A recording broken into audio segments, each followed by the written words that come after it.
बिस्मिल्लाहिर्रहमानिर्रहीम।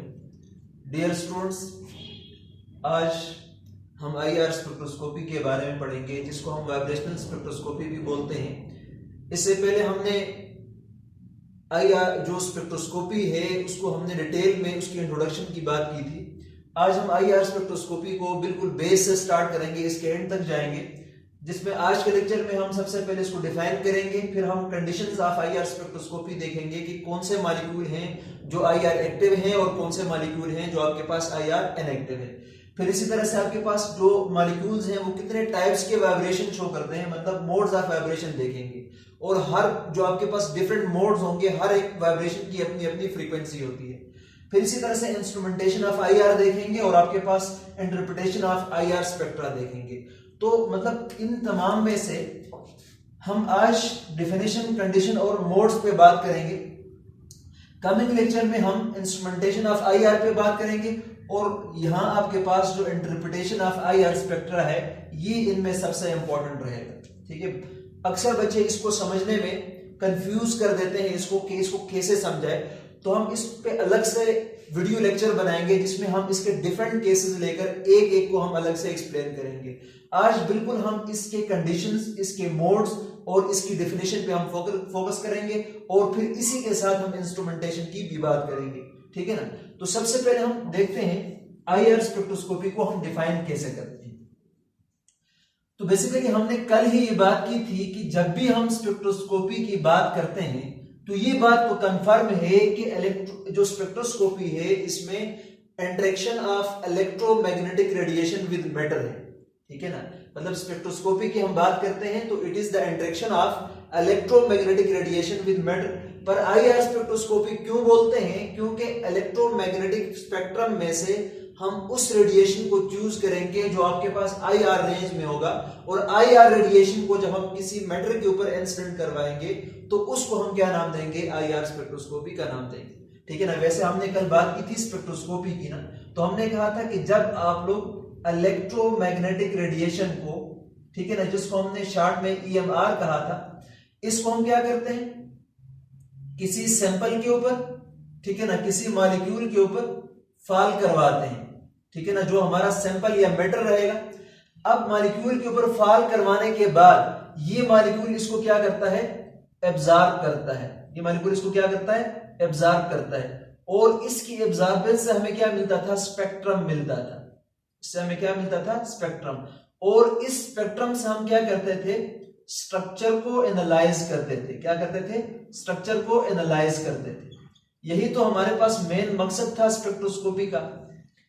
अब ये तो जनरल बात है, पर यहां पर हम आईआर स्पेक्ट्रोस्कोपी पढ़ रहे हैं, तो बच्चों हम क्या करेंगे? इधर हम इलेक्ट्रोमैग्नेटिक स्पेक्ट्रम में से सिर्फ उस लाइट को चूज करेंगे जो आपके पास आईआर लाइट होगी। मतलब इलेक्ट्रोमैग्नेटिक स्पेक्ट्रम में से हम इंफ्रारेड रेडिएशन को लेंगे और इंफ्रारेड रेडिएशन को इस मॉलिक्यूल के ऊपर फॉल करवाएंगे, और फिर इससे ये रेडिएशन जब एब्जॉर्ब हो जाएगी तो हमें स्पेक्ट्रम मिलेगा जिसको हम बोलेंगे आईआर स्पेक्ट्रम। और हमने इस आईआर स्पेक्ट्रम को क्या करना है? इसको देखकर एनालाइज करके इससे हमने स्ट्रक्चर को डिटरमाइन करना होगा।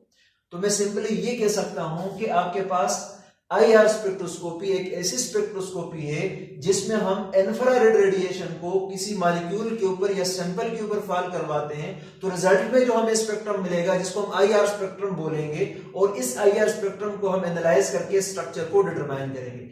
अब बात याद रखिएगा, हमने ये बात की जनरल स्ट्रक्चर की। अगर मैं आईआर स्पेक्ट्रम की बात करता हूं या आईआर स्पेक्ट्रोस्कोपी की बात करता हूं, तो याद रखिएगा आईआर स्पेक्ट्रोस्कोपी में हम ओवरऑल होल मॉलिक्यूल का स्ट्रक्चर नहीं डिटरमाइन कर सकते। इसमें हम अभी बात करेंगे, जब हम स्पेक्ट्रम पे आएंगे तो वहां पर मैं डिटेल में बताऊंगा कि यहां पर हम क्या करते हैं? फंक्शनल ग्रुप को आइडेंटिफाई करते हैं। ठीक है ना, आइडेंटिफाई करते हैं। ठीक है ना, मतलब हमारे पास जो आईआर स्पेक्ट्रोस्कोपी है इसमें हमारा मेन फोकस किस पे रहता है? फंक्शनल ग्रुप को डिटरमाइन करने पे रहता है। अब फंक्शनल ग्रुप को कैसे डिटरमाइन करेंगे? आईआर स्पेक्ट्रम के कितने रीजन्स होते हैं उसको हमने अलग लेक्चर में डिटेल में बात करना है। पर एज अ होल अगर देखा जाए ना तो पूरे मॉलिक्यूल का स्ट्रक्चर हम नहीं डिटरमाइन कर पाते, इसमें हम फंक्शनल ग्रुप को डिटरमाइन करते हैं और इसके साथ मिलाकर दूसरे टेक्निक यूज करके ओवरऑल स्ट्रक्चर मिलाया जाता है, जैसे एनएमआर है, यूवी है, वगैरह वगैरह। तो सब मिलकर आपके पास एक मॉलिक्यूल का स्ट्रक्चर डिटरमाइन होता है।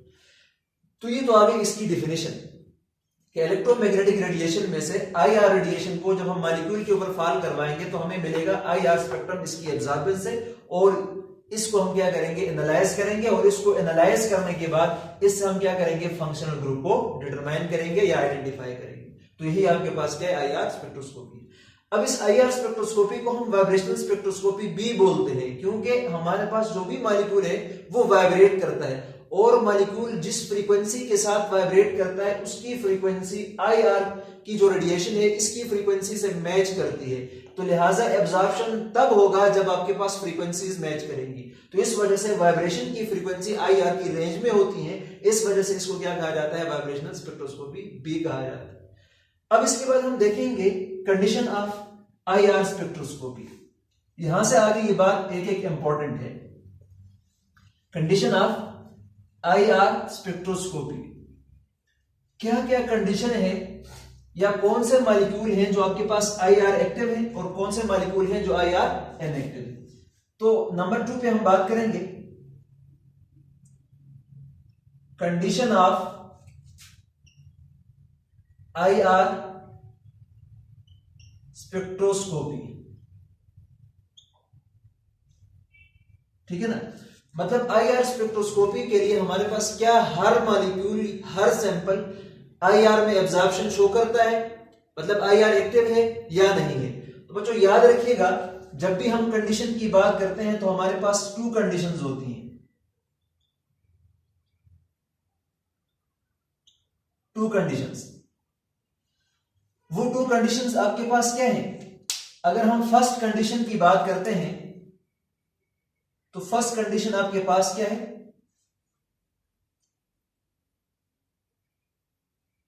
The dipole moment of vibrating molecule must be change.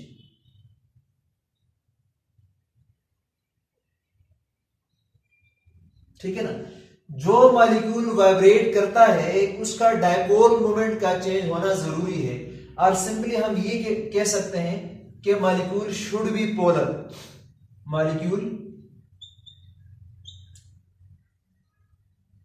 Must be polar. मतलब वो मॉलिक्यूल जो आपके पास जिसका डायपोल मोमेंट चेंज होता हो, या जो मॉलिक्यूल आपके पास पोलर है। अब जाहिर बात है जो मॉलिक्यूल पोलर होगा तो उसका डायपोल मोमेंट चेंज होगा ना। तो सिंपली हम बोल सकते हैं कि आईआर में एब्जॉर्प्शन वो मॉलिक्यूल शो करेंगे जिनका डायपोल मोमेंट चेंज होता हो, या फिर वो मॉलिक्यूल आपके पास क्या होंगे, पोलर होंगे।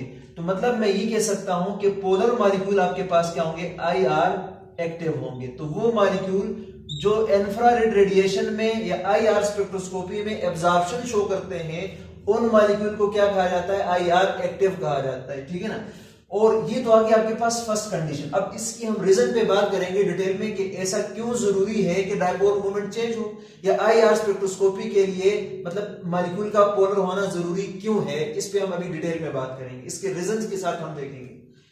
इसी तरह से बच्चों अगर हम बात करते हैं सेकंड कंडीशन की, तो सेकंड कंडीशन मतलब दूसरी, हम इसी के साथ ये भी कह सकते हैं कि आपके पास नॉन पोलर मॉलिक्यूल, ठीक है ना, या जिसको हम क्या बोलते हैं, symmetric bond, are IR inactive.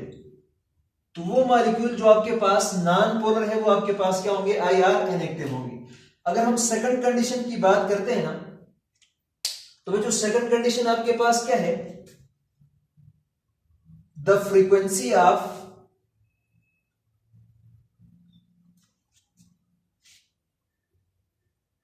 Vibrating molecule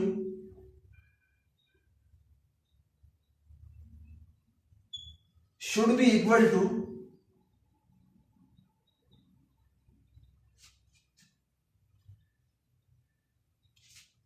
to the frequency of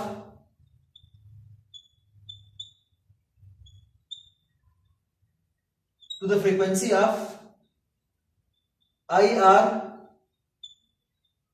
radiation of electromagnetic spectrum।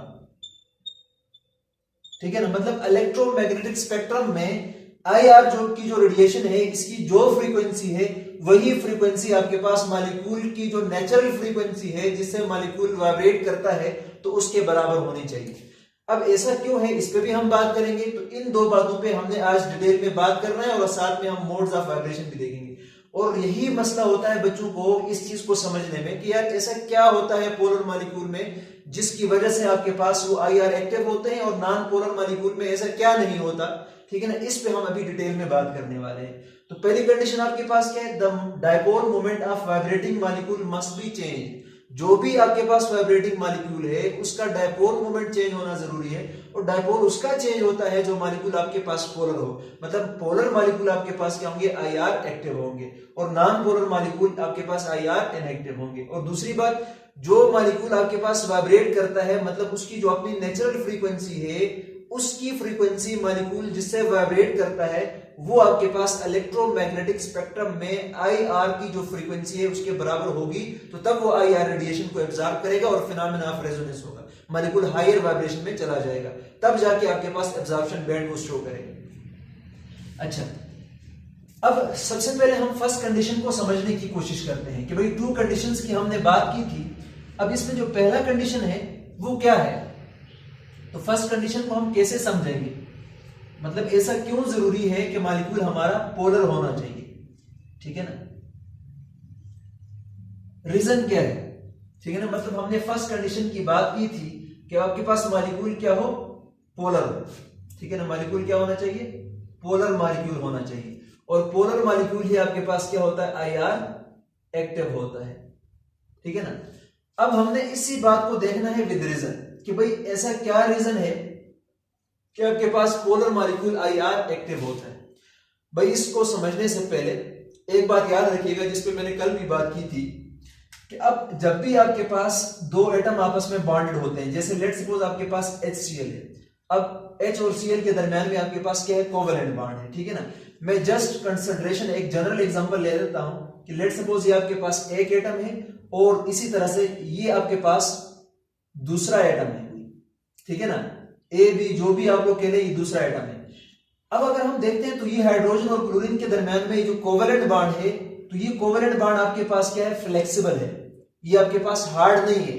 ठीक है ना, मतलब ये बॉन्ड आपके पास स्ट्रेच हो सकता है, मतलब कंप्रेस एंड रिलैक्स हो सकता है, ये वाइब्रेशन शो कर सकता है। ठीक है ना, मतलब ये बॉन्ड आपके पास जस्ट लाइक स्प्रिंग है। ठीक है ना, जैसे एक स्प्रिंग को हम क्या कर सकते हैं, कंप्रेस और रिलैक्स कर सकते हैं। अब देखो बच्चों, अगर हम पोलर मॉलिक्यूल की बात करते हैं, जैसे हमने बात की H और Cl है, तो इस Cl के ऊपर पार्शियल नेगेटिव चार्ज है और हाइड्रोजन के ऊपर पार्शियल पॉजिटिव चार्ज है।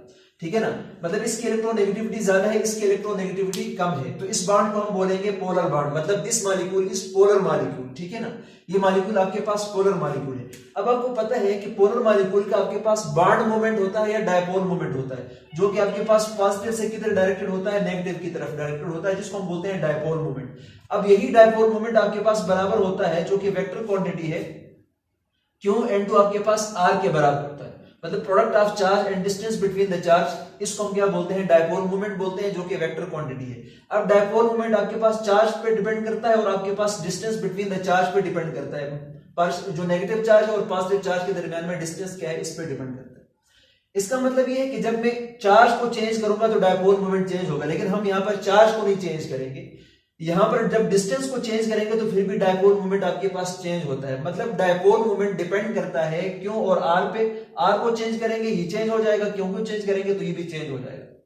अब हमने H और Cl के दरमियान में इस बॉन्ड को हमने माना है कि दिस बॉन्ड इज फ्लेक्सिबल, मतलब this bond is just like spring system, कि आपके पास दो एटम्स को हमने स्प्रिंग के साथ जोड़ा हुआ है। ठीक है, अब जब हम इसको रिलैक्स करेंगे तो इसकी लेंथ ज्यादा होगी और जब कंप्रेस करेंगे, छोड़ेंगे तो ये कंप्रेस हो जाएगा, इसकी लेंथ कम हो जाएगी, मतलब ये बॉन्ड आपके पास फ्लेक्सिबल है, दिस बॉन्ड इज फ्लेक्सिबल। अब देखो हम अगर किसी मॉलिक्यूल को देखते हैं ना जो पोलर होता है, उसमें इलेक्ट्रिक फील्ड डायरेक्टेड होती है पॉजिटिव से नेगेटिव की तरफ, मतलब इलेक्ट्रिक फील्ड की डायरेक्शन भी यूं है, जो आपके पास किधर से किधर है, पॉजिटिव से नेगेटिव की तरफ है। तो this is the electric field of a polar molecule, और ये इसका आ गया बॉन्ड मोमेंट, जिसको हम डायपोल मोमेंट का नाम देते हैं, ठीक है ना।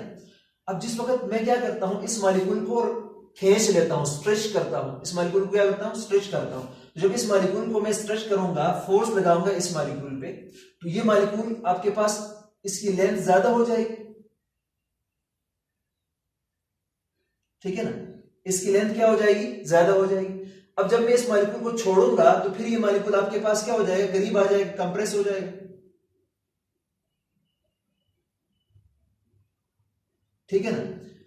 मतलब यहां पर मैंने जिसको इसको कंप्रेस किया है, तो आप लोग देख सकते हैं इसकी लेंथ क्या हो गई है, ज्यादा हो गई, और जब मैंने इसको छोड़ा है तो दोबारा से आपके पास क्या हो चुका है, कंप्रेस हो चुका है, और कंप्रेस होने पर इसकी लेंथ फिर क्या हो गई, कम हो गई। फिर जब मैं इसको रिलैक्स करूंगा तो फिर इसकी लेंथ क्या हो जाएगी, ज्यादा हो जाएगी, ठीक है ना। तो ये जस्ट लाइक एक स्प्रिंग है आपके पास।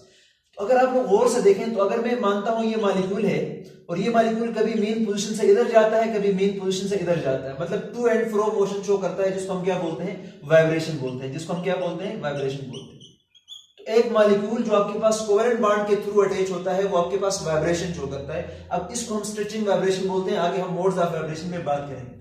अब जाहिर बात है, जब हम मॉलिक्यूल को वाइब्रेट करते हैं ना, तो क्या करते हैं, वाइब्रेशन से या स्ट्रेचिंग से लेंथ जो बॉन्ड की है ये कम या ज्यादा हो जाती है, मतलब आपके पास इनके दरमियान में जो डिस्टेंस है ये क्या हो रहा है, चेंज हो रहा है, इसके दरमियान में डिस्टेंस क्या हो रहा है, चेंज हो रहा है। तो जब डिस्टेंस चेंज होगा तो आपके पास जो डायपोल मोमेंट है ये भी क्या हो जाएगा, चेंज हो जाएगा। इसका मतलब ये है कि जब इस मॉलिक्यूल को मैं कंप्रेस और रिलैक्स कर दूंगा, तो इसके अंदर आपके पास जो डायपोल मोमेंट है ये चेंज हो जाएगा, मतलब इसकी इलेक्ट्रिक फील्ड चेंज हो जाएगी, और इलेक्ट्रिक फील्ड जब चेंज होगी तो साथ में इसकी मैग्नेटिक फील्ड भी चेंज हो जाएगी, और जब इसकी मैग्नेटिक फील्ड चेंज हो जाएगी तो आपके पास एक ऑसिलेटिंग मॉलिक्यूल जो एक to and fro motion show करता है, तो जब भी वो ऑसिलेट करेगा तो वो क्या जनरेट करेगा, वो जनरेट करेगा इलेक्ट्रोमैग्नेटिक वेव्स या इलेक्ट्रोमैग्नेटिक रेडिएशन जनरेट कर देगा। वो क्या जनरेट कर देगा, इलेक्ट्रोमैग्नेटिक वेव्स या इलेक्ट्रोमैग्नेटिक वेव्स जनरेट करेगा चेंजिंग इलेक्ट्रिक फील्ड के साथ, ठीक है ना। आप लोगों ने मैक्सवेल में इक्वेशन में पढ़ा होगा कि जहां पर आपके पास इलेक्ट्रिक फील्ड और मैग्नेटिक फील्ड चेंज होती हैं, तो आपके पास इलेक्ट्रोमैग्नेटिक वेव्स जनरेट होती हैं। तो एक ऑसिलेटिंग मॉलिक्यूल क्या करता है, electromagnetic waves with varying electric field या मैग्नेटिक फील्ड को क्या करता है, जनरेट करता है। मतलब सिंपली हम ये बोलेंगे कि जब भी कोई मॉलिक्यूल ऑसिलेट करता है तो वो क्या प्रोड्यूस करता है, इलेक्ट्रोमैग्नेटिक फील्ड प्रोड्यूस करता है। क्या प्रोड्यूस करता है, इलेक्ट्रोमैग्नेटिक फील्ड प्रोड्यूस करता है। अच्छा, ये बात आ गई आपके पास पोलर मॉलिक्यूल में। अब अगर हम यही बात नॉन पोलर मॉलिक्यूल के लिए करते हैं, जैसे आपके पास H2 मॉलिक्यूल है, अब इस पे ऊपर जो 0 चार्ज है, इसके ऊपर भी 0 चार्ज है। अगर इसकी हम बात करते हैं डायपोल मोमेंट की, तो वो आपके पास क्या है, 0 है। तो जब इसका डायपोल मोमेंट 0 है, इसमें आपके पास इलेक्ट्रिक फील्ड ही कोई नहीं जनरेट होती। तो जब इलेक्ट्रिक फील्ड चेंज नहीं होगी तो वो कैसे इलेक्ट्रोमैग्नेटिक वेव्स को जनरेट कर देगी, तो इधर इलेक्ट्रोमैग्नेटिक वेव्स की जनरेशन का कोई चांस नहीं बनता। तो हर वो मॉलिक्यूल जो आपके पास नॉन पोलर है उसमें कोई इलेक्ट्रोमैग्नेटिक फील्ड नहीं जनरेट होती है, लेकिन वो मॉलिक्यूल जिसमें डायपोल मोमेंट चेंज होता है, जिसमें इलेक्ट्रिक फील्ड चेंज हो जाती है, तो वो वेरिएंट आपके पास इलेक्ट्रोमैग्नेटिक फील्ड जनरेट करता है। अब ये जो इलेक्ट्रोमैग्नेटिक फील्ड जनरेट किया है इस ऑसिलेटिंग मॉलिक्यूल ने, तो ये आपके पास क्या था, this molecule is oscillating molecule, ये आपके पास ऑसिलेटिंग मॉलिक्यूल है। अब जाहिर बात है, ये ऑसिलेटिंग मॉलिक्यूल किसी खास फ्रीक्वेंसी के साथ ऑसिलेट करता है ना, या इसके रिजल्ट में ये जो वेव्स जनरेट हुई हैं इसकी कोई फ्रीक्वेंसी तो होगी, और जब इसकी फ्रीक्वेंसी को देखा जाता है तो ये आपके पास IR की रेंज में आती है। किसकी रेंज में आती है, IR की रेंज में आती है। अब देखो, मॉलिक्यूल की ऑसिलेशन की रिजल्ट में आपको क्या मिल गई, इलेक्ट्रोमैग्नेटिक वेव्स मिल गई। और अगर हम इलेक्ट्रोमैग्नेटिक स्पेक्ट्रम को देखते हैं, और अगर हम किसको देखते हैं, इलेक्ट्रोमैग्नेटिक स्पेक्ट्रम, इलेक्ट्रोमैग्नेटिक स्पेक्ट्रम, तो इलेक्ट्रोमैग्नेटिक स्पेक्ट्रम में आपको पता है एक्सरे भी है, यूवी रेज भी है, गामा रेज भी है, आपके पास इंफ्रारेड भी है, सब है। तो इलेक्ट्रोमैग्नेटिक स्पेक्ट्रम में से अगर हम IR रेडिएशन को देखते हैं, किसको देखते हैं, IR रेडिएशन को देखते हैं, ठीक है ना।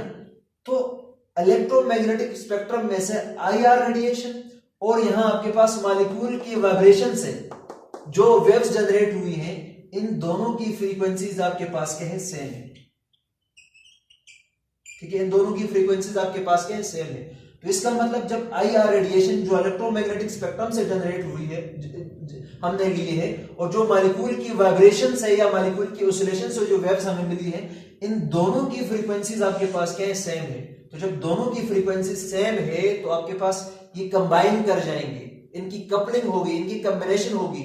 मतलब ये वाला मॉलिक्यूल जो वाइब्रेट कर रहा है खास फ्रीक्वेंसी के साथ, इसकी फ्रीक्वेंसी इसके बराबर है, तो ये मॉलिक्यूल इस रेडिएशन को क्या करेगा, एब्जॉर्ब करेगा। क्या करेगा, एब्जॉर्ब करेगा। और जब एब्जॉर्ब करेगा तो फिनोमेना ऑफ रेजोनेंस के थ्रू एब्जॉर्ब करेगा।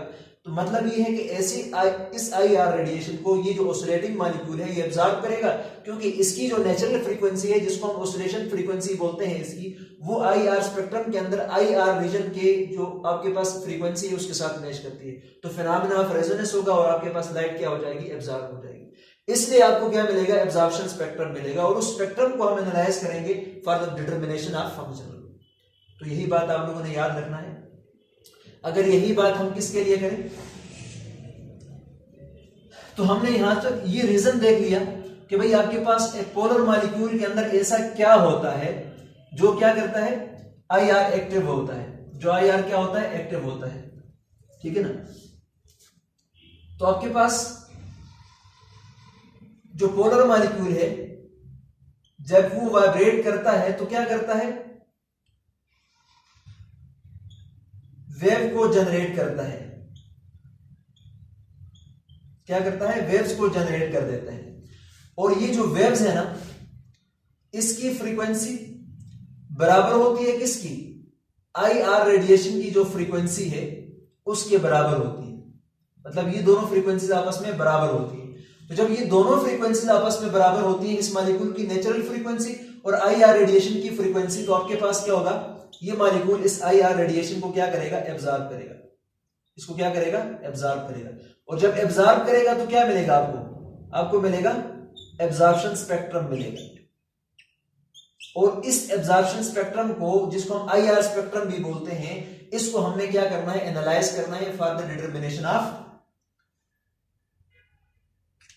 Identification of functional group of the molecule. तो ये बात आ गई आपके पास पोलर मॉलिक्यूल की। ठीक है ना।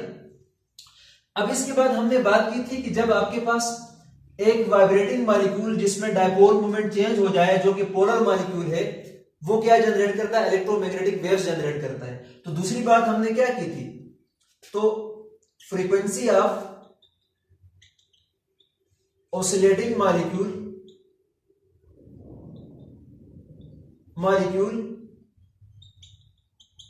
must be equal to frequency of oscillating molecule must be equal to the frequency of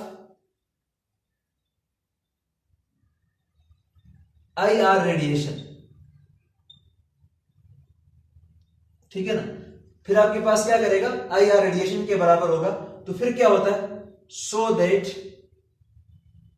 the molecule absorb IR radiation. तब जाके आपके पास क्या करेगा, मॉलिक्यूल IR रेडिएशन को एब्जॉर्ब करेगा और आपको IR स्पेक्ट्रम मिल जाएगा। इसको हमने क्या करना पड़ता है, फिर एनालाइज करना पड़ता है। तो इसलिए हमने जब आपकी यहां पर कंडीशन की बात की, दो कंडीशंस, कि भाई मॉलिक्यूल पोलर होना चाहिए ताकि वो आपके पास क्या जनरेट करे, इलेक्ट्रोमैग्नेटिक फील्ड जनरेट करे, जो आपके पास आई आर की फील्ड के बराबर होगा, फ्रीक्वेंसी इनकी बराबर होगी, तो वो इसको क्या कर सकता है, एब्जॉर्ब। जबकि नॉन पोलर मॉलिक्यूल मतलब ये जनरेट ही नहीं कर सकता, या जिसमें डायपोल मोमेंट चेंज ना हो, वो आपके पास इलेक्ट्रोमैग्नेटिक फील्ड जनरेट नहीं कर सकता है। तो जब नहीं जनरेट कर सकता है तो आपके पास आई आर इनएक्टिव होता है। ठीक है ना। इसलिए मॉलिक्यूल का पोलर होना जरूरी था। अब अगर हम बात करते हैं तो नेक्स्ट हम बात करेंगे टाइप्स ऑफ वाइब्रेशन पे। ठीक है ना। अगली बात हम क्या करेंगे, टाइप्स ऑफ वाइब्रेशन।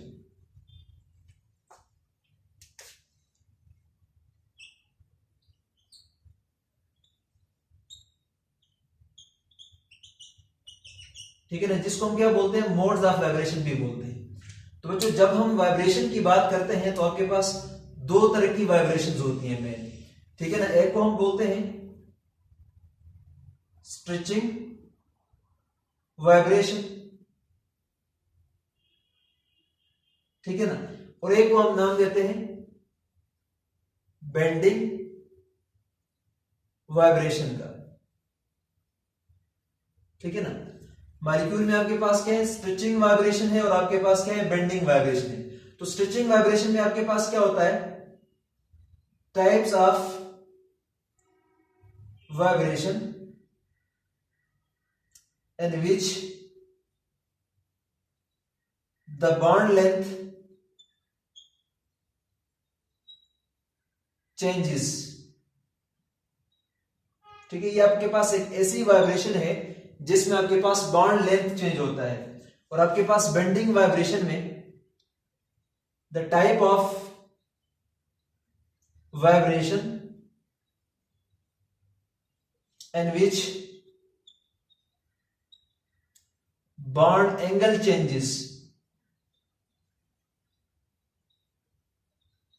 ठीक है ना, ये ऐसी वाइब्रेशन होती है जिसमें आपके पास क्या होता है, बॉन्ड एंगल चेंज होता है। और स्ट्रेचिंग वाइब्रेशन ऐसी वाइब्रेशन होती है जिसमें आपके पास क्या होता है, बॉन्ड लेंथ चेंज हो जाता है। अगर हम बात करते हैं ये जो स्ट्रेचिंग वाइब्रेशन है, फर्दर अगर हम इसकी बात करें तो ये फर्दर आपके पास 2 टाइप्स की।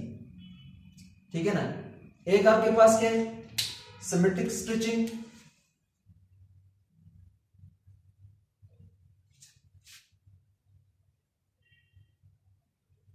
ठीक है, और दूसरा आपके पास क्या है, एसिमेट्रिक स्ट्रेचिंग।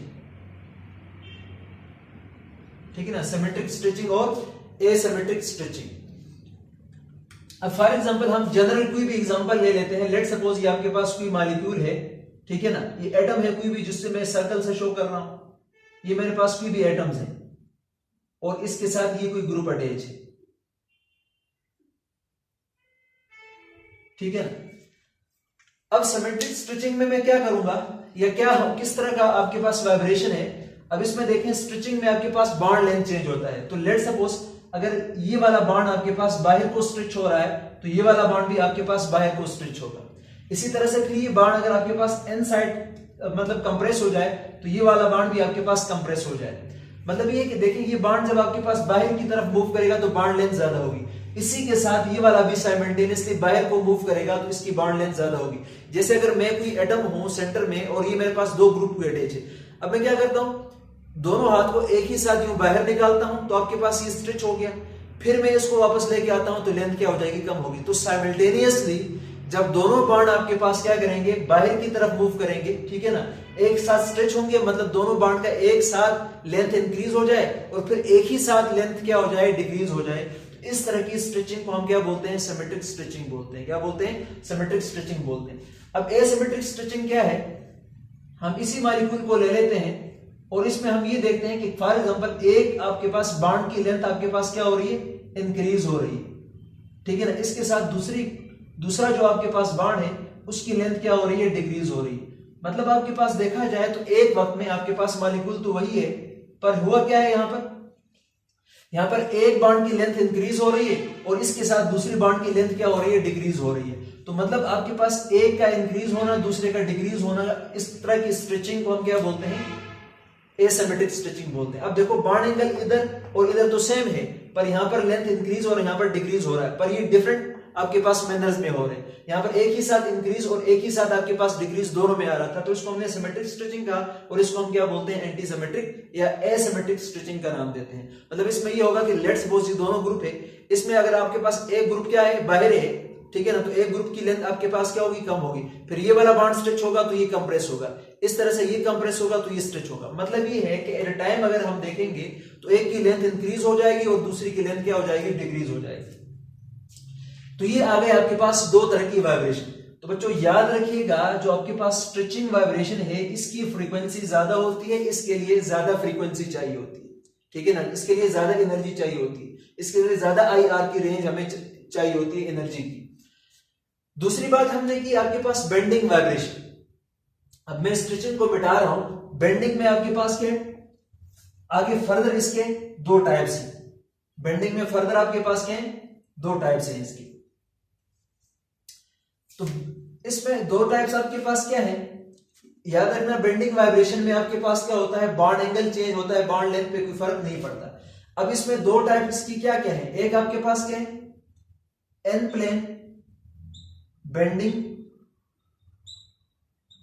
ठीक है ना, और दूसरा आपके पास क्या है, आउट प्लेन बेंडिंग, ठीक है ना। एक आपके पास क्या है, एन प्लेन बेंडिंग, और एक आपके पास क्या है, आउट प्लेन बेंडिंग। अब अगर हम एन प्लेन बेंडिंग को देखते हैं तो ये आपके पास फर्दर दो टाइप्स की है, ठीक है ना, फर्दर आपके पास क्या है, दो टाइप्स, ठीक है ना। अब इसमें आपके पास क्या है, इसमें आपके पास एक है सिजरिंग, ठीक है ना, और दूसरा आपके पास क्या है, रॉकिंग, ठीक है ना। एन प्लेन आपके पास बेंडिंग अगेन आपके पास टू टाइप्स के हैं, एक को हम बोलते हैं सिजरिंग और दूसरे को हम क्या बोलते हैं, रॉकिंग बोलते हैं। अब सबसे पहले हम सिजरिंग को देखते हैं। तो सिजरिंग को जब भी आप लोग देखोगे तो ये इस तरह से होगा, देखिए ये आपके पास क्या है, कोई मॉलिक्यूल है, हमने जनरल लिया है, ठीक है। अब देखो अगर ये वाला बॉन्ड आपके पास क्या करेगा, देखिए ये में सेंट्रल एटम हो और ये आपके पास दो ग्रुप हैं। अब देखो ये वाला भी आपके पास इस तरफ दोनों ऐसे मूव करते हैं, ऐसे, ठीक है, दोनों अपोजिट डायरेक्शन में मूव करते हैं ऐसे। तो जैसे आपके पास सीजर होता है ना, उसके दोनों जो आपके पास जाज हैं वो अपोजिट मूव करते हैं ऐसे किसी चीज को काटने के लिए। तो इसमें भी क्या होगा आपके पास, जब ये वाला आपके पास बॉन्ड इधर मूव करेगा तो ये वाला आपके पास जो ग्रुप है ये इधर मूव करेगा, मतलब ये दोनों ग्रुप आपके पास अपोजिट डायरेक्शन में यू मूव करेंगे, ठीक है ना। इसको हम क्या नाम देते हैं, सिजरिंग का नाम देते हैं, इसको हम क्या नाम देते हैं, सिजरिंग का नाम देते हैं, ठीक है ना। इसको हम बोलते हैं एन प्लेन बेंडिंग में आपके पास क्या आ रहा है, सिजरिंग, मतलब इसी प्लेन में आपके पास क्या हो रहा है, अपोजिट डायरेक्शन में जा रहे हैं। दूसरा आपके पास क्या है, रॉकिंग, दूसरा आपके पास क्या है, रॉकिंग। अब रॉकिंग में क्या होता है, अगर हम यही मॉलिक्यूल ले लें,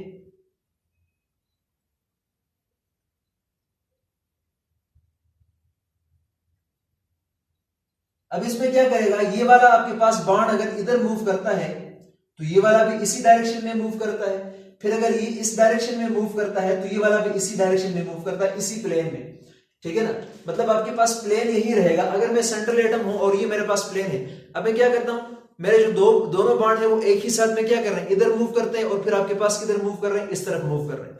मतलब यहां पर आपके पास इस तरह के मोशन को मैं क्या बोलूंगा, इस तरह की बेंडिंग को मैं क्या बोलूंगा, रॉकिंग बोलूंगा, क्या बोलूंगा, रॉकिंग बोलूंगा, ठीक है ना। तो एन प्लेन बेंडिंग में आपके पास एक है सिजरिंग और एक आपके पास क्या है, रॉकिंग, मतलब इसी प्लेन में दोनों बॉन्ड इधर मूव करेंगे, फिर दोनों बॉन्ड इधर मूव करेंगे साइमल्टेनियसली, इसको हम क्या बोलते हैं, रॉकिंग बोलते हैं। और इसमें क्या होगा, दोनों अपोजिट साइड में मूव करेंगे, जिसको हम क्या बोलते हैं, सिजरिंग बोलते हैं। और ये आपके पास एक ही प्लेन में होता है, इस वजह से इसको एन प्लेन बेंडिंग वाइब्रेशन कहा जाता है। दूसरी हम बात करेंगे, आपके पास क्या है जी, आउट प्लेन बेंडिंग। तो आउट प्लेन बेंडिंग में क्या होता है, आउट प्लेन बेंडिंग में आपके पास क्या होता है, लेट्स सपोज इसी मॉलिक्यूल को ले लेते हैं, ठीक है ना, ये एक मॉलिक्यूल है आपके पास। अब इसमें क्या करता है कि आपके पास प्लस का मतलब है आउटसाइड द बोर्ड, ठीक है ना।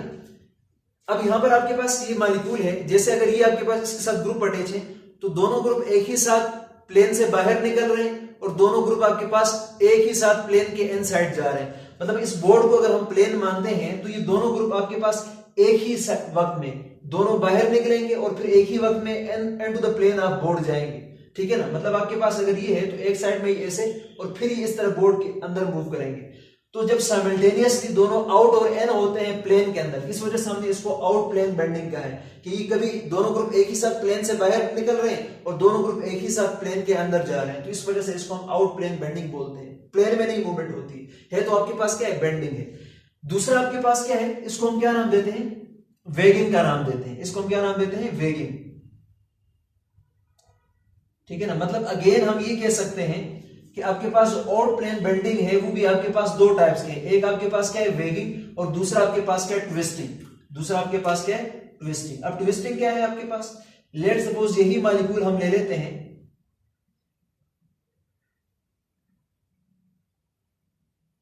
ठीक है।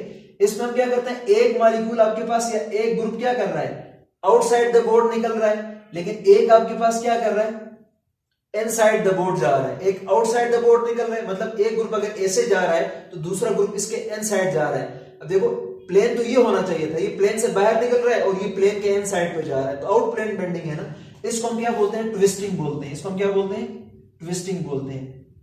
ठीक है ना, जैसे ट्विस्ट होता है ना, ट्विस्ट में हम कोई चीज जब बांधते हैं तो यूं एक दूसरे के ऊपर फोल्ड करते हैं, एक अगर इधर जा रहा है तो दूसरा इधर आ जाएगा। इसी तरह से एक अगर इनटू द प्लेन जा रहा है तो दूसरा आउट ऑफ द प्लेन जा रहा है, तो इसको हम क्या नाम देते हैं? ट्विस्टिंग। ये भी आपके पास बेंडिंग है, ये भी बेंडिंग है, ये भी बेंडिंग है, ये भी बेंडिंग है। तो आपके पास सीजरिंग, रॉकिंग, इन प्लेन बेंडिंग में आते हैं, आउट प्लेन बेंडिंग में आपके पास वेगिंग और ट्विस्टिंग आते हैं। तो ये जितने भी मोड्स हैं ये आपके पास क्या है? बेंडिंग वाइब्रेशंस में आती हैं। तो बच्चों याद रखना, बेंडिंग की फ्रीक्वेंसी या बेंडिंग वाइब्रेशन की एनर्जी कम होती है, जबकि आपके पास स्ट्रेचिंग की या आपके पास क्या होती है? फ्रीक्वेंसी ज्यादा होती है। इसलिए आपके पास ये आपको IR रीजन में कहां पर मिलेंगे? आपको हाई एनर्जी पे मिलेंगे, और यहाँ ये आपको जो बेंडिंग वाइब्रेशंस है ये आपको लो एनर्जी पे या लो फ्रीक्वेंसी पे मिलेंगे। ठीक है ना। इस वजह से हम मॉलिक्यूल की जो आपके पास दो रीजन होंगे, फंक्शनल ग्रुप रीजन जिसमें आपके पास स्पेशली स्ट्रेचिंग वाइब्रेशन आपको मिलेगी, जिसको हम बाद में डिटेल में एनालाइज करेंगे।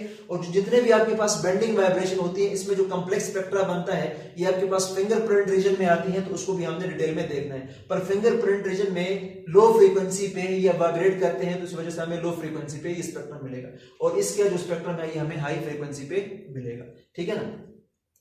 अब मैंने कल भी आप लोगों को लास्ट में एक एग्जांपल दी थी, आज एक एग्जांपल और देता हूं तो ये चीज आपके पास बिल्कुल क्या हो जाए? क्लियर हो जाए। ठीक है ना। तो फिर इसको खत्म कर लेते हैं, और आगे जो हमने स्पेक्ट्रम को एनालाइज करना है वो हम आगे नेक्स्ट लेक्चर में करेंगे एनालाइज। ठीक है ना। अब देखो मैंने कहा कि आपके पास मॉलिक्यूल जो है वो डिफरेंट फ्रीक्वेंसी के साथ स्ट्रेचिंग वाइब्रेशन शो करता है, और फिर आपके पास क्या करता है? बेंडिंग वाइब्रेशन शो करता है। ठीक है, डिफरेंट फ्रीक्वेंसीज के साथ। लेकिन आपके पास जो भी फ्रीक्वेंसीज हैं वो आपके पास IR के साथ मैच करती है। ठीक है ना। जैसे मैंने कल भी एक एग्जांपल लिया था, अगर मैं इसकी बात करता हूं, कार्बोनिल कार्बन है ये मेरे पास, और कंपाउंड मेरे पास क्या है? कोई एल्डिहाइड वगैरह है, जो भी है। ठीक है ना। अब देखो मैं सिर्फ कार्बन को कंसिडर करके समझाने की कोशिश करूंगा। ठीक है ना। अब हमने बात की कि आपके पास ये बॉन्ड क्या हो सकता है? अब ये बॉन्ड चूंकि स्प्रिंग की तरह है ना, तो कंप्रेस भी हो सकता है, रिलैक्स भी हो सकता है, कंप्रेस रिलैक्स हो सकता है, जिसको हमने क्या नाम दिया था? स्ट्रेचिंग वाइब्रेशन का नाम दिया था। ठीक है ना। अब गौर से देखना, ये आपके पास पार्शियल नेगेटिव है, ये आपके पास पार्शियल पॉजिटिव है। तो जब भी आपके पास ये मॉलिक्यूल कंप्रेस रिलैक्स होगा तो इसका बॉन्ड लेंथ चेंज हो जाएगा, और चूंकि मॉलिक्यूल पोलर है तो इसका डायपोल मूवमेंट भी क्या हो जाएगा? चेंज हो जाएगा। और जब मॉलिक्यूल का डायपोल मूवमेंट चेंज हो जाएगा तो ये खास किस्म के इलेक्ट्रोमैग्नेटिक वेव्स को जनरेट कर देगा। मतलब ये है कि ये मॉलिक्यूल जो स्ट्रेच, ये रिलैक्स या कंप्रेस होता है ना, ये एक खास फ्रीक्वेंसी के साथ होता है, तो इसको हम बोलते हैं स्ट्रेचिंग वाइब्रेशन। और ये जो वाइब्रेट कर रहा है, ठीक है ना, इसकी जो आपके पास ऑसिलेशन फ्रीक्वेंसी है, लेट सपोज मान लेते हैं कि आपके पास के 4 हर्ट्ज है, ये आपके पास के 4 हर्ट्ज है। मतलब जितने आपके पास 1 सेकंड में ये 4 वाइब्रेशन शो करता है, जिसको हम फ्रीक्वेंसी बोलते हैं। मतलब स्ट्रेचिंग वाइब्रेशन इसकी 4 हर्ट्ज है इस मॉलिक्यूल। और ये भी तो हो सकता है कि ये बॉन्ड आपके पास कभी इधर मूव करे, ये बॉन्ड आपके पास कभी इधर मूव करे, मतलब ऐसे ऐसे क्या शो कर सकता है? रॉकिंग ये शो कर सकता है। इसको हम क्या बोलते हैं? रॉकिंग। एन प्लेन बेंडिंग है ना, इसको हम रॉकिंग बोलते हैं। लेट सपोज ये रॉकिंग आपके पास किस पे शो कर रहा है? ये शो कर रहा है 2 हर्ट्ज पे। क्योंकि इनकी फ्रीक्वेंसी कम होती है, इनकी अमूमी तौर पर आपके पास ज्यादा होती है। तो मतलब मेरा ये जो मॉलिक्यूल है, जिसको मैंने क्या नाम दिया है? एक सैंपल का नाम दिया है। तो ये मेरे पास क्या है? एक सैंपल है, C डबल बॉन्ड O, ये मेरे पास एक सैंपल है। ठीक है ना। अब इस सैंपल को मैंने क्या करना है? एनालाइज करना है। ठीक है ना। इस सैंपल को मैंने क्या करना है? एनालाइज करना है। मतलब मैं क्या करूंगा, इसको रेजोनेट करने के लिए या इसकी आपके पास वाइब्रेशन को चेंज करने के लिए 2 तरह की रेडिएशन को ये एब्जॉर्ब कर सकता है। ये ऐसी रेडिएशन को एब्जॉर्ब कर सकता है जिसकी 4 हर्ट्ज हो, या ये ऐसी रेडिएशन को एब्जॉर्ब कर सकता है जिसकी फ्रीक्वेंसी आपके पास 2 हर्ट्ज हो। मतलब ये मॉलिक्यूल एक ऐसा मॉलिक्यूल है जो 4 हर्ट्ज की रेडिएशन को एब्जॉर्ब कर सकता है, और ये आपके पास 2 हर्ट्ज वाली रेडिएशन को एब्जॉर्ब कर सकता है। ठीक है। और ये मेरे पास क्या है? मेरा सैंपल है, जिसको मैंने एनालाइज करना है। ठीक है ना। अब मैं क्या करूंगा, इस मॉलिक्यूल के ऊपर किसी सोर्स से, ठीक है, ये मेरे पास कोई भी सोर्स होगा, किसका? लाइट का या इलेक्ट्रोमैग्नेटिक रेडिएशन का। ठीक है ना। जहां से मैं क्या करूंगा? Electromagnetic radiation. ठीक है ना। और इलेक्ट्रोमैग्नेटिक रेडिएशन में कौन सी? स्पेशली IR रेडिएशन, ठीक है ना, IR रेडिएशन इसके ऊपर फॉल करूंगा क्योंकि IR रेडिएशन और ये जो आपके पास मॉलिक्यूल की वाइब्रेशन की फ्रीक्वेंसीज ये मैच करती है। अब IR के अंदर भी बहुत सारी रेंजेस होती है। अगर इस मॉलिक्यूल के ऊपर मैं क्या करता हूं, रेडिएशन फॉल करवाता हूं, और ये जो रेडिएशन मैंने इसके ऊपर फॉल करवाया है इसकी रेंज आपके पास मान लो 1 हर्ट्ज है। क्या है? 1 हर्ट्ज है। तो भाई क्या मेरे इस मॉलिक्यूल के अंदर क्या कोई ऐसी वाइब्रेशन है 1 हर्ट्ज वाली? नहीं है ना। तो ये 1 हर्ट्ज वाली वाइब्रेशन आपके पास एज सच क्या होगी, यहां से इमिट होगी, यहां से रिलीज होगी। मतलब इसने कोई रेडिएशन एब्जॉर्ब नहीं किया है, तो मतलब आपके पास 100% जो रेडिएशन हमने इसके ऊपर फॉल करवाया था वो क्या हो गई है, ट्रांसमिट हो चुकी है। वो क्या हो चुकी है, ट्रांसमिट हो चुकी है, जिसको हम 100% ट्रांसमिशन बोलते हैं या ट्रांसमिटेड रेडिएशन। अब मैं क्या करता हूं, नेक्स्ट टाइम इसके ऊपर मैं फॉल करवाता हूं ऐसी रेडिएशन जिसकी फ्रीक्वेंसी आपके पास क्या है, 2 हर्ट्ज है। जिसकी फ्रीक्वेंसी मेरे पास कितनी है, 2 हर्ट्ज की फ्रीक्वेंसी है। अब यहां पर आपके पास 2 हर्ट्ज में मेरा मॉलिक्यूल रॉकिंग वाइब्रेशन शो करता है, ठीक है ना, बेंडिंग शो करता है, और 4 हर्ट्ज पे करता है। तो लिहाजा ये जो रेडिएशन होंगी ना, ये यहाँ पे आपके पास एब्जॉर्ब होंगी, और ये जो रेड रेडिएशन है ये आपको यहाँ पर नहीं मिलेंगी। ये यहाँ पर नहीं मिलेंगी तो इसका मतलब क्या होगा, यहाँ पर इसकी एब्जॉर्बेंस हो चुकी है, ये एब्जॉर्ब हो चुकी है ये रेडिएशन, ठीक है ना। तो यहां पर मैं कह सकता हूं 0% ट्रांसमिशन। तो इधर आपके पास क्या है, कोई भी रेडिएशन ट्रांसमिट नहीं हुई है, तो लिहाजा 0% ट्रांसमिशन है।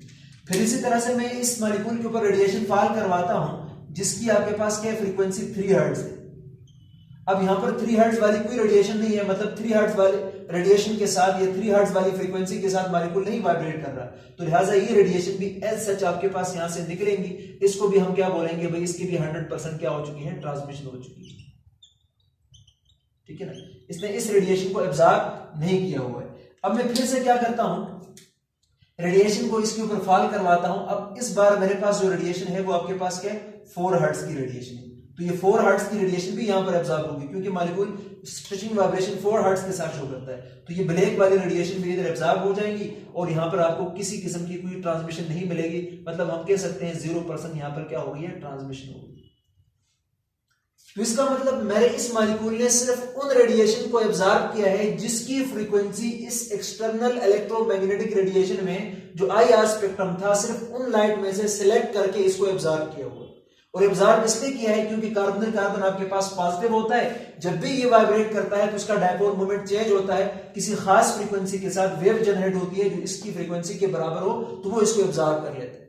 अब जब रेडिएशन एब्जॉर्ब हो चुकी है तो यहां पर हम क्या बनाएंगे, क्योंकि ये रेडिएशन कौन सी रेडिएशन है, IR रेडिएशन है, और ये IR रेडिएशन कुछ क्या हो चुकी है, एब्जॉर्ब हो चुकी है। और जब एब्जॉर्ब हो चुकी है तो इससे हम क्या बनाएंगे, IR स्पेक्ट्रम बना लेंगे। इससे हम क्या बना लेंगे, IR स्पेक्ट्रम। अब हमने क्या करना है, कार्बोनिल कार्बन को जब हमने डिटरमाइन करना है तो हमने इसका IR स्पेक्ट्रम को एनालाइज करना होगा। तो स्पेक्ट्रम कैसे बनाते थे, मैंने कल भी आपको बात की थी। तो IR स्पेक्ट्रम क्या होता है, IR स्पेक्ट्रम आपके पास एक प्लॉट है, एक ग्राफ है। यहां पर हम क्या लेते हैं, परसेंट ट्रांसमिशन लेते हैं Y एक्सिस पे, ठीक है ना, और X एक्सिस पे हम वेवलेंथ भी लेते होते हैं। आमतौर पर वेव नंबर लिया जाता है, मैं इस पे बात करूंगा, फ्रीक्वेंसी भी ली जाती है। तो अमूमी तौर पर आपके पास वेव नंबर लिया जाता है। अब चूंकि हमने यहां पर फ्रीक्वेंसी की बात की है तो मैं यहां पर फ्रीक्वेंसी ले लूंगा। तो X एक्सिस पे हम फ्रीक्वेंसी लेंगे, इधर हम क्या लेंगे, परसेंटेज ट्रांसमिशन लेंगे। अब जाहिर बात है आपके पास 1 हर्ट्ज वाली रेडिएशन आपके पास क्या है, यहां पर 0% है, 2, 3 जितना भी है, करते करते 100 तक हम पहुंच जाएंगे। तो आपके पास जो 1 हर्ट्ज वाली रेडिएशन है ये तो एब्जॉर्ब नहीं हुई थी, 100% इसकी ट्रांसमिशन हो चुकी थी। मतलब ये रेडिएशन जैसे थी वैसे निकल चुकी थी, इसलिए मैंने सामने डॉट लगाया। किसके सामने डॉट लगाया, 100 के सामने डॉट लगाया। लेकिन जिस वक्त मैंने 2 हर्ट्ज की रेडिएशन को मैंने फॉल करवाया तो 2 हर्ट्ज वाली रेडिएशन क्या हो चुकी थी, एब्जॉर्ब हो चुकी थी। तो 2 हर्ट्ज वाली को मैं यहां पर लिख लेता हूं। फिर मैंने 3 हर्ट्ज को फॉल करवाया तो 3 हर्ट्ज भी आपके पास 0% ट्रांसमिशन थी। फिर मैंने एब्जॉर्ब करवाया 4 हर्ट्ज की, 4 हर्ट्ज ने एब्जॉर्ब किया था, तो एक आपके पास यहां पर बन जाएगा। अब इन पॉइंट्स को जब आप लोग आपस में मिलाएंगे ना तो आपको स्पेक्ट्रम मिलेगा, ये और फिर आपके पास भी। अब ये जो आपके पास बैंड्स है ना, ये आपके पास क्या हो चुकी है, ये रेडिएशन एब्जॉर्ब हो चुकी है ना। अब चूंकि जब एब्जॉर्ब हो चुकी है तो स्पेक्ट्रम में ये रेडिएशन मिसिंग होगी, यहां पर आपको एब्जॉर्प्शन बैंड नजर आएंगे। इसको हम क्या बोलते हैं, दीज आर एब्जॉर्प्शन बैंड नजर आएंगे।